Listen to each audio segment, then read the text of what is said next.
जय हिंद साथियों, GK GS for all exams के 8वें प्रैक्टिस सेट में मैं सोनू आप सभी लोगों का तहे दिल से स्वागत करता हूं। आज के इस वीडियो में हम पढ़ेंगे 25 महत्वपूर्ण GK GS for all exams के लिए। तो चलिए बिना देरी किए हुए वीडियो को स्टार्ट करते हैं। पहला प्रश्न हमारा, मध्यकालीन स्थल सराय नाहर राय उत्तर प्रदेश के किस जनपद में स्थित है? उत्तर प्रतापगढ़। मध्यकालीन स्थल सराय नाहर राय उत्तर प्रदेश के प्रतापगढ़ जनपद में स्थित है। सराय नाहर राय से हमें क्या क्या साक्ष्य मिले हैं देख लेते हैं। सराय नाहर राय से हमें 100 दफनाने के साक्ष्य मिले हैं, 8 गर्त चूल्हे के साक्ष्य मिले हैं, अस्थायी निवास स्थान के साक्ष्य मिले हैं और चूल्हे से अध जले शव के साक्ष्य मिले हैं और शवों के सिर जो थे वो पश्चिम दिशा में तथा पैर पूर्व दिशा में पाए गए थे। तो ये था हमारा पहला प्रश्न, आपको याद रखना है। दूसरा प्रश्न हमारा, राष्ट्रकवि मैथिली शरण गुप्त का संबंध उत्तर प्रदेश के किस जनपद से है? उत्तर झांसी से। राष्ट्रकवि मैथिली शरण गुप्त का संबंध उत्तर प्रदेश के किस जनपद से है? झांसी से। मैथिली शरण को राष्ट्रकवि की उपाधि किसने दी थी? महात्मा गांधी ने दी थी। मैथिली शरण गुप्त की प्रमुख रचनाएं कौन कौन सी हैं? जयद्रथ वध, साकेत, यशोधरा, जय भारत, पंचवटी, हिडंबा आदि। ये सभी किनकी रचनाएं हैं? मैथिली शरण गुप्त की। तो मैथिली शरण गुप्त को राष्ट्रकवि की उपाधि किसने दी थी? महात्मा गांधी ने दी थी। नेक्स्ट प्रश्न हमारा, रामगंगा नदी उत्तर प्रदेश के किस जनपद से राज्य में प्रवेश करती है? उत्तर बिजनौर से। रामगंगा नदी उत्तर प्रदेश के किस जनपद से राज्य में प्रवेश करती है? बिजनौर से। रामगंगा नदी का उद्गम कुमाऊं हिमालय श्रेणी के दक्षिण में दूधातोली पर्वत से हुआ है। इसका संगम मुहाना पूछा जाए तो कन्नौज के निकट गंगा में हुआ है। प्राचीन भारत में इसे रथवाहिनी नाम से जाना जाता था। किसे? रामगंगा नदी को।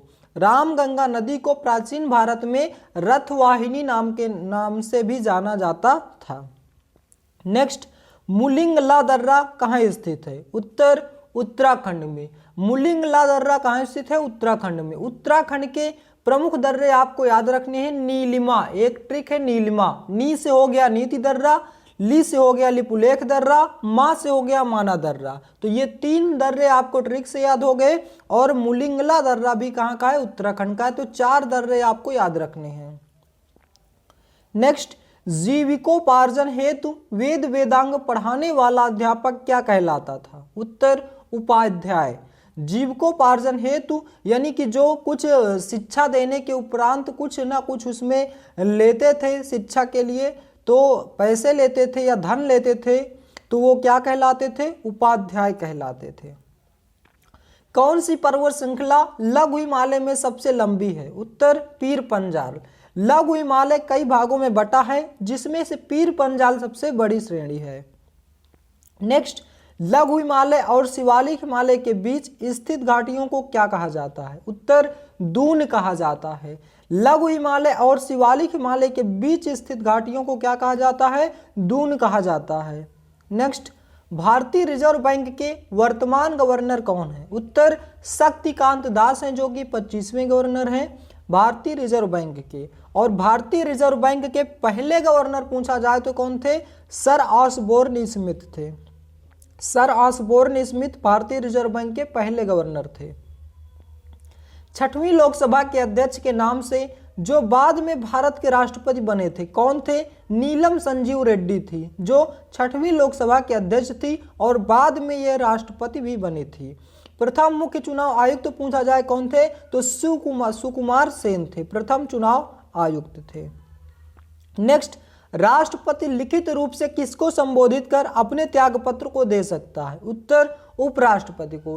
राष्ट्रपति जब भी त्यागपत्र देंगे तो किनको देंगे? उपराष्ट्रपति को। और उपराष्ट्रपति इसकी सबसे पहले सूचना किसको देते हैं? लोकसभा अध्यक्ष को देते हैं। नेक्स्ट, किस समिति ने मौलिक कर्तव्य को शामिल करने की सिफारिश की थी? उत्तर स्वर्ण सिंह समिति ने। किस समिति ने मौलिक कर्तव्य को शामिल करने की सिफारिश की थी? स्वर्ण सिंह समिति ने की थी। नेक्स्ट, भारतीय संविधान के किस अनुच्छेद में मौलिक कर्तव्य के बारे में उल्लेख किया गया है? उत्तर अनुच्छेद 51A। अनुच्छेद 51A में मौलिक कर्तव्य के बारे में उल्लेख किया गया है। नेक्स्ट, उत्तर प्रदेश में कपास की बुआई किस माह में की जाती है? उत्तर जून जुलाई में। उत्तर प्रदेश में कपास की बुआई किस माह में की जाती है? जून जुलाई में। कपास खरीफ की फसल है, इसे सिल्वर फाइबर क्रांति का से संबंधित है। सिल्वर फाइबर क्रांति का संबंध किससे? कपास उत्पादन से। भारत का सर्वाधिक कपास उत्पादक राज्य कौन सा है? महाराष्ट्र है। कपास के लिए काली मिट्टी या रेगुर मिट्टी की आवश्यकता होती है। तो किस महीने में कपास उगाया जाता है? जून जुलाई में। कपास खरीफ की फसल है, सिल्वर फाइबर क्रांति से संबंधित है। सबसे अधिक कपास उत्पादक राज्य महाराष्ट्र।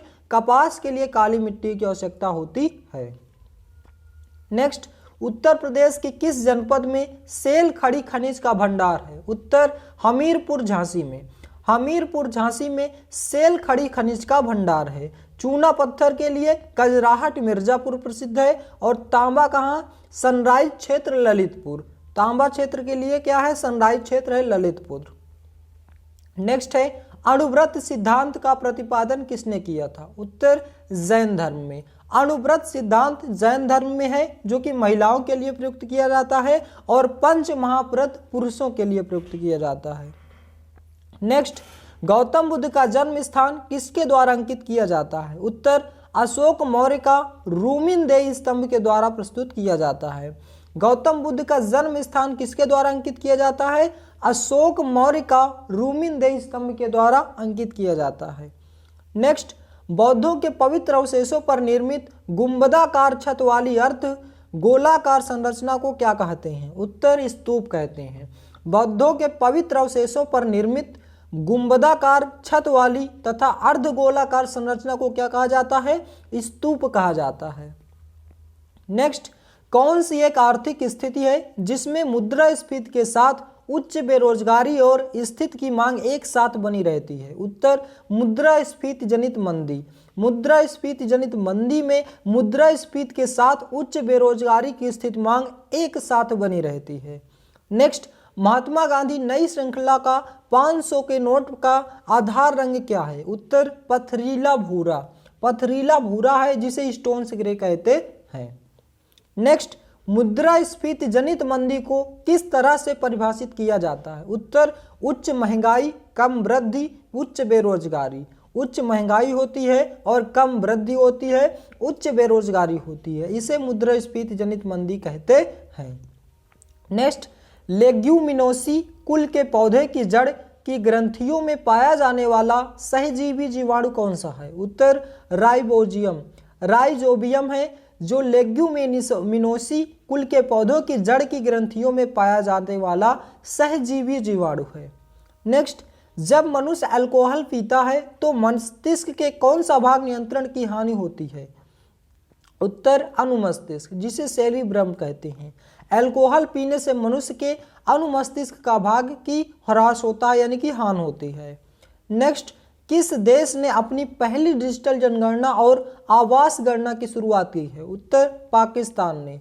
किस देश ने अपनी पहली डिजिटल जनगणना और आवास गणना की शुरुआत की है? पाकिस्तान ने। Next, Indian men's hockey team के नए कोच के रूप में किसे नियुक्त किया गया है? उत्तर क्रिस फुलटन को।